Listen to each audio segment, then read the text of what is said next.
Always a pleasure, Lindsay. Love talking baseball with you. So this series is a big one, though, right? Like, do you think this might be the biggest challenge the Jays have had since they started this big win streak?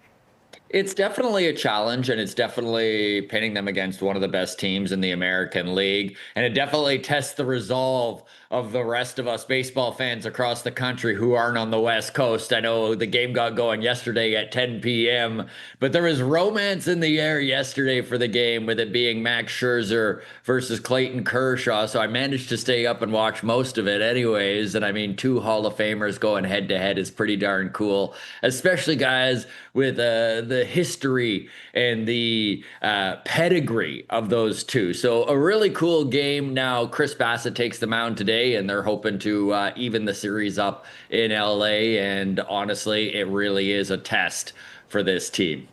It's so much pressure, right? Like, any Toronto sports team that's doing this well will definitely be feeling the pressure. The Jays for sure feeling it from fans, I'm sure. Toronto's still 3-game lead over Boston, but do you think they'll be able to maintain that kind of lead and the success they're seeing for the rest of the summer? I mean, there is a lot of baseball left. That being said, they have put themselves in a very good situation here to take the division. And I think that's obviously the goal of this organization. And they have bolstered at the deadline. Their bullpen's looking as good as it has all year long.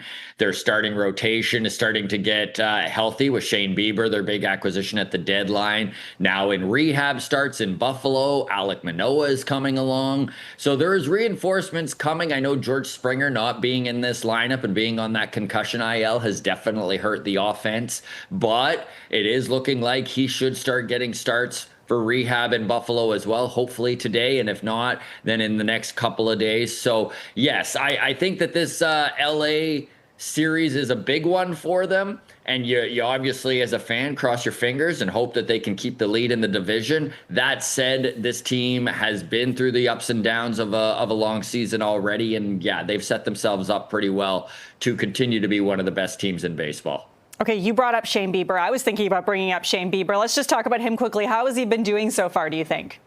He looks great right now. I mean, it's tough to actually tell until he's facing major league hitters. But that being said, he went 5 innings in Buffalo the other day, allowed 2 runs and just a couple of hits. So these missing bats when he's on the mound, and that's what you're trying to do. And really, it's funny when a guy's rehabbing and coming back from something like Tommy John, the check marks on the list that you're putting have far more to do with how he's feeling afterwards, how he's recovering. And from all reports, it seems like he is good and hopefully ready to go by the 3rd week of August. Okay, that's definitely good news. So just looking ahead to tonight, because obviously yesterday's game, not exactly what fans wanted to see, Jays fans at least. What do you think the Jays have to do tonight to come back out and win this one? They need to score some runs, Lindsay, and I know that was kind of their Achilles heels last night. So, I mean, not to make it overly simple, but it is pretty simple. So they need to get to Blake Snell, a very good left-handed pitcher. So you're going to see the Blue Jays stack righties in the lineup tonight. And yeah, hopefully they can get to him early. That's the key with Blake Snell, is if you can put some runs on the board before he kind of gets into his groove, it's going to go a long way. Okay, Scott Belford, host of the Walk Off podcast. Scott, it's always so good to speak with you. Thanks so much. A pleasure, Lindsay. Enjoy your day. You too.